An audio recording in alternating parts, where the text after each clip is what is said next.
Hi, Elaine here. Data merge in Affinity Publisher is great, but conditional data merge is even better. Affinity Publisher's data merge is already useful, and with each iteration it gets better. One thing it still can't do though is format your content based on the value of that content, something known as conditional formatting. Or can it? Well, it can if you place the condition in your data rather than expecting Affinity Publisher to provide a workable solution. So what does that look like? Here I have a design for planner pages. Wouldn't it be great if Affinity Publisher could magically format the weekend pages to be different from the weekdays? Well, here's how you can do that from the data source rather than Affinity Publisher. You may be aware that your data source can include file paths. Usually these are to images such as headshots. However, there is nothing to stop you from linking to externalized elements of your design to provide one colour for the weekends and another for the weekdays. Here's how to do that. This is the source data for the planner pages, and it includes a field for the background, the data for which is a path and a file name to an Affinity Designer file, although it could be any supported file type. The source data for the planner pages also includes another field for the day header, again the data for which is a path and a file name to an Affinity Designer file, and yes, again it could be any supported file type. Here are those files in the Finder. Now the key with the data is how a specific file name gets in that column. Instead of manually entering a file name, one is automatically added based on the value of another column. So let's take a look at the data. The date is in column A. Column B shows the value of column A as a long date. Column C shows the day of that date. Column D shows holidays if there are any, but the important columns are E and F. They are actually very similar. Column E references the background image and column F references the day header image. This is what the formula looks like. So we'll go through it step by step. So starting with equals VAR root path. That is actually a named range. You don't need to name a range, but it is easier if you do, because then instead of trying to remember the actual location in terms of the sheet, followed by the column, followed by the row, you can refer to it by name. In my data, it's on the variable sheet, and I have two columns. The first column is just a label, so I know which cell is the VAR root path. So if I click in A2, you can see up here where we see the named range, it just says A2. You can also see as you hover, it says name box. But when I click on B2, instead of saying B2, it actually says VAR root path. That means I only have to enter the root path once. That's the folder where all of my data is. And that's what I'm referring to in this first part of the formula. The second part of the formula, which is ampersand speech mark background / speech mark, is adding to the root path a folder backgrounds. The third part uses the text function. What it does is it looks at the value contained in C2. And just in case you can't remember, this is what that looked like. C2 has the actual day in it. So it looks at the value in C2. Now, obviously, we can see it's a day. But to Excel, it's not. It's a number that represents a date. So because of that, I have to say I want you to extract the text of that. And the format I want you to use is DDDD, which means show me the day. And that is the third part. Finally, we come on to the last part, which is ampersand speech mark .af design speech mark. And all that does is add the extension to my file. So the whole lot translates to the following. And the good news is, having written that once, all I need to do is copy it down to the end of my data. So you're only really creating a single formula. That one is for the background. The next one is for the day headings, and it works exactly the same way as the backgrounds did. I'm working with the same root path. I am adding on the folder name of days rather than background. Then I'm taking the text value in the DDDD for the day format of C2. And finally, I'm adding on the extension. So we'll be using those columns from our data to pull in a specific coloured background and a specific coloured header for each day. That's as complicated as it gets. So let's move on beyond that. I will just answer a question that you may have in your mind, which is, why am I using Affinity Designer files when I could use JPEGs, PNGs, or any other file type that's supported? Well, the reason I'm doing that is I can easily edit those files.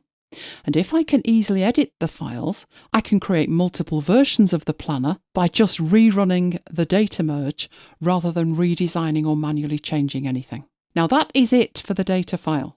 So next, let's see what we need to do at the Affinity Publisher end.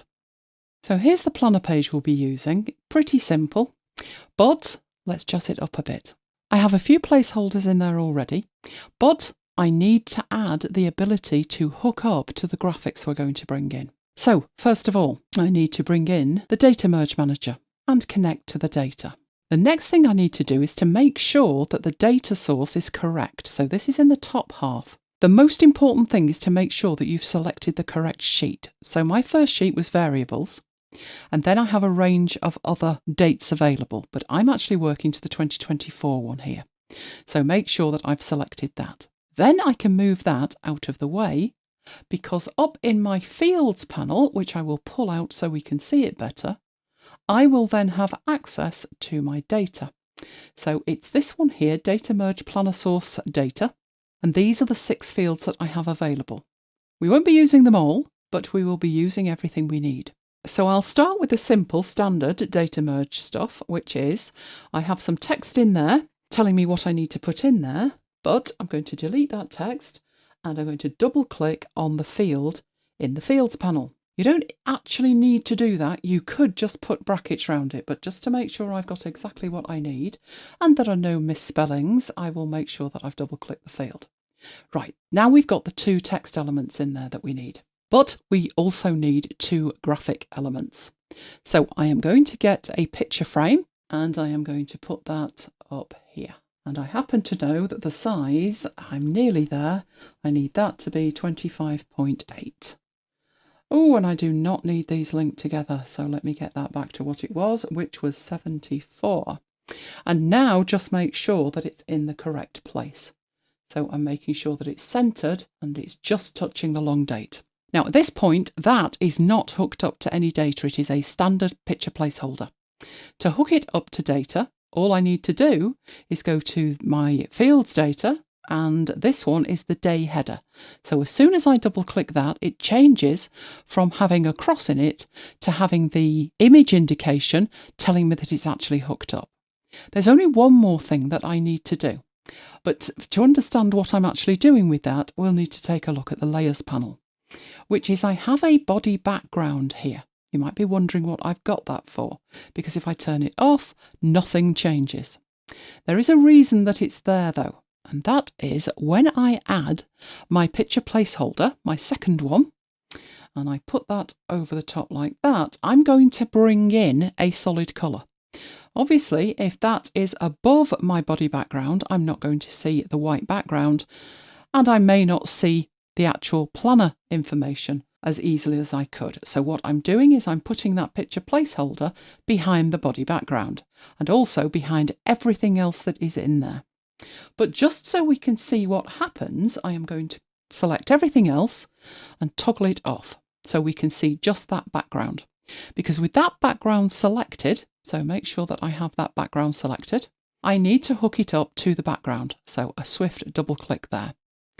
Reason I've turned everything off is we won't see that image if I have my body background showing, but all will be revealed once we've merged. So let's turn everything back on, and at that point we're ready to go. At this stage you can bring your data merge back into play and you can choose to preview with a record. So it's showing me the correct day header, which is Monday, and it's a green colour, and the background, which now looks like a border, is also green, which means it's a work day. So everything's looking all right at the moment. Let's turn the preview off and choose to generate the planner. Now it will take a few seconds, but not that long. And with it generated, let's close the data merge. We're now looking at a totally different file. So this one is untitled. This is the merged file. So what I'm going to do, I'm going to go right back to the top of it. As luck would have it, the 1st of January 2024 is a Monday. We want the weekdays to be a green colour and the weekends to stand out by being a different colour. So we can see Monday. What I'm going to do is press Ctrl and W so we can get a proper preview. We can see that Tuesday is also green, Wednesday is green, keep going, Thursday's green, Friday's green. But when it comes to Saturday and Sunday, they are orange. And that's because those two elements, the background and the day header, are determined from the data. Now you could take this as far as you like. If you wanted to have a different colour for every day of your planner, or maybe different colours for different months, you can do all of that by changing the source data. To prove that point, what I will do with this is I will leave that alone and I will go back to my planner data. I am changing nothing in here at all.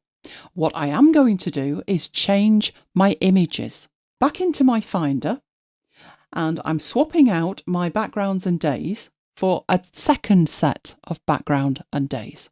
And this is what these look like. So you can see each day is a different colour. I've done exactly the same with my headings. Each one of those is using a complementary colour. Again, no changes in here. Just going to bring back the Data Merge Manager, hit Generate, let it do its thing. And again, I'm going to go right back to the top. So we're starting on a Monday. And Monday was the bluish colour, Tuesday was a pale green, Wednesday was a much deeper green, Thursday was peach, Friday alarmingly pinky, Saturday purple, and Sunday lemon. Now it's not just planner pages you could do that with, you could do that with absolutely anything.